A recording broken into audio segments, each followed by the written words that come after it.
Hi there, Ace family. Now, this community was absolutely amazing when it comes to helping out a new player. So I decided that I am going to use the tips that some of the community have given and turn it into a video. I will also give a shout out to each one who helped with this. Thank you so much for your help. A lot of these tips come from Book Magic 9641, so a huge shout out to Book Magic. Now, before we jump into the video, I want to apologize upfront if I butcher any names. I am really just that bad at it. Anyways, if you have any tips, let me know down in the comments. I am considering starting a shorts slash TikTok series called Weekly ESO Tips by its community, and it might just feature you. Okay, so let's jump into our first tip from Book Magic. Go to Cyrodiil as soon as you can. Press L and choose the Cyrodiil campaign. Do the short welcomed quest. It takes 5 minutes. Get skill points and put 1 into assault passive to make your mount 30% faster instantaneously.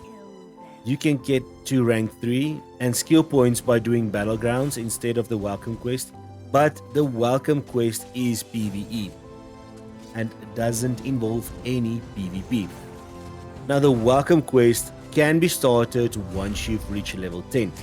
I would recommend this as well. This is a great way to give a big boost to your character when starting out. One thing that I would recommend is to do only the PvE part, then head back to where you are when you were questing.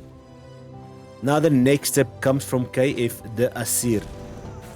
The best tip I can give after nearly 10 years of playing is just enjoy the game. Don't rush through the leveling or anything else, but think of this as you going on an adventure through Tamriel. Pick your favorite race or class and prepare your preferred playstyle and just enjoy the scenery. Talk to the people and just have a nice fun adventure. And for those who care for that, play the stories in chronological order. The game gets even better that way. I love these kinds of tips because I stand by them myself. Games are meant to be enjoyed. The moment you rush anything, you miss out on small things that makes the game fun and interesting.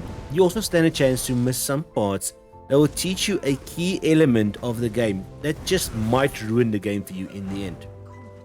Regarding the chronological order of the story, start with the zone story in the area that your character or tune is from. For example, Breton starting zone would be Glenumbra. Finish that area and the game will guide you through to the next area. You don't have to follow this method as ESO allows you to start wherever you want to, but playing the game in chronological order just adds some satisfaction that cannot be described. Nice. I want to add, please take this advice as you want. I am a completionist, so I want to complete every part of the game to 100%, and this means completing zone by zone for me as well. Now, the next tip comes from Arto Gonzalez 1058. As a long-time ESO player, I really enjoyed your explanation with the story quest and the reading. This really helps in immersing oneself in the lore. One thing I would add, but most people didn't like doing this, use the treasure maps as intended. Look at the pictures and just start exploring the zone. I find the finding of the location is a reward for me, with the treasure chest just being a bonus. Good luck with your channel. This ties in with tip number 2. ESO is an RPG, and this means you can play any role you want. If treasure hunting is part of the roleplay, then go for it. ESO was designed to be fun, and honestly, what is more fun than a treasure hunting, right? Forget what the sweats say about the game. Being a hardcore PvP player with the best combo weapons, armor and skills and passives can come a lot later. Now, the next tip comes from I Hurt My I-90. Now, I'm not exactly sure what an I-90 is, but I'm really sorry about that. Right, so this one has 2 tips. Pro tip, don't buy things in zone chat. Use the guild trader. Along with that, around event times, pay attention to the chat that scammers will offer to buy items needed for that event. Hope this saves someone. I see it a lot in PC in North America. Most trade stones are sold by blacksmiths. Neither, besides jewelry trades, do you buy anything else. Last thing I can share is that he is right about the character creation. Unless you need to be the meta, the worst race for your class choice will only be a 5% DPS difference. The rest is gear and skills, rotation and weaving. I have around 12,000k hours through the years. If you stick around a year or so, expect almost all, if all your friends you make now won't play anymore. Now, luckily, I have not bought or sold anything in chat zones, but I think this is a massive eye-opener for a lot of people. Is there anyone else who has experienced the same thing when it comes to scammers in zone chat? Now, to touch on the second part of the comments, when choosing a class or race, just choose whatever you like, unless you are planning on building the meta build.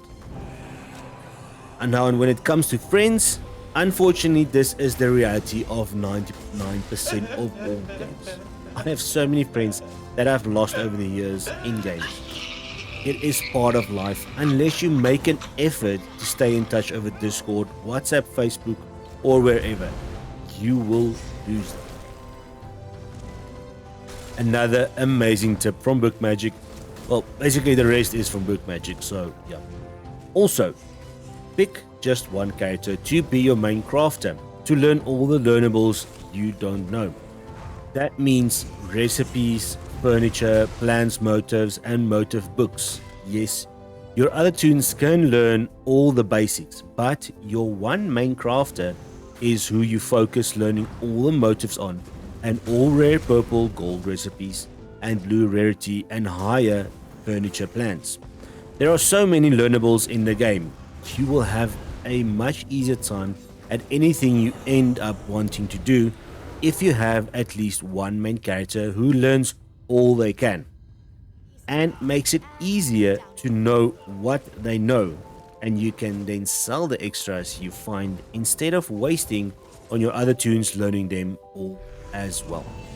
Now, this one is one of the best tips in this list in my honest opinion.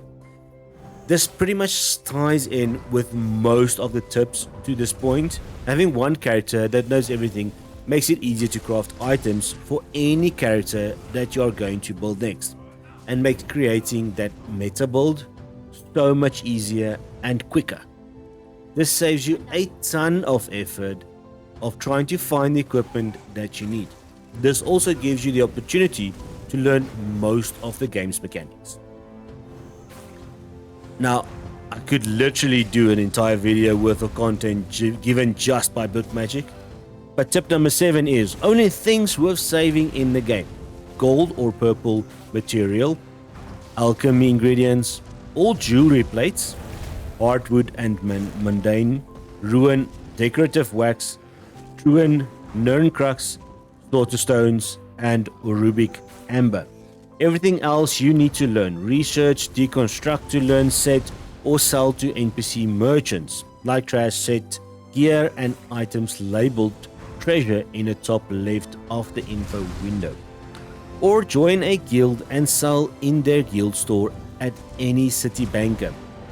Anything you need other than these things usually bought cheaply at the guild stores or guild store trader, like regular food material, refined basic material like wood, metal, cloth, even golden glyph and crafted gear can be found for sale. Now, I know this is a long list of things that you need to remember, so I will put this up as a list. You can quickly pause the video and write them down or take a screenshot. So here's the list now. I was really not joking. Here's another one. It is easier to get things done if you focus on them. So when wanting to get to a zone story completed or a guild questline, it is best to focus on doing them. There is so much to do in the game, it can be easy to begin loads of questlines and never get any completed if you just randomly run around. There is a 25 quest limit in your quest log and it can fill up fast. Don't worry, if you abandon a quest, you can always begin it again sometime. But if it is a long multi-part questline, you might not want to lose all the time you have in it. If you just need to last part done to fully be done with that questline. There are short questlines in the game and very long chained together questlines in multiple parts. So the easiest way to get things done is not feel overloaded, is to focus on quest and finish it before accepting more quests to do. The only exception can be to have the mage, fighters and main storyline and one zone story questline at the same time. This is so you can begin these things and possibly level up the guilds at the same time. Now, I fell victim to this exact same scam. It is so easy to see an NPC that has a quest, walk up to them and start the quest. It becomes a problem when you have 25 of these ordered in your quest log and each of them takes you to a different part of Tamriel. And this can start to feel overwhelming or a waste of time. Now, I agree with the above. Focus on one quest at a time. Complete the quest, move on to the next. There are quests that has 2 places you need to go to. And then there are quests that have a complete story behind them. So what would you say is tip number 9? And my brain felt like exploding after all this information. And trust me, normal. At the end of the day, it's all about enjoying the game. Tips like these are meant to help you not feel lost in the game, especially since ESO has so many different ways of playing. Just remember, there are no rights or wrongs. You can be a completionist whose goal is to complete all the stories in the game. Or you can just be a PvP sweat with all the best gear and stats. Or you can be the pacifist who goes out, picks flowers, gets mushrooms and brew the world's strongest potion to sell. It is your choice. I hope you enjoyed the video as much as I had making this. If you enjoyed this video, then why not check out these ones? YouTube thinks you might like them as well. Thanks for watching. See you in the next one. Cheers.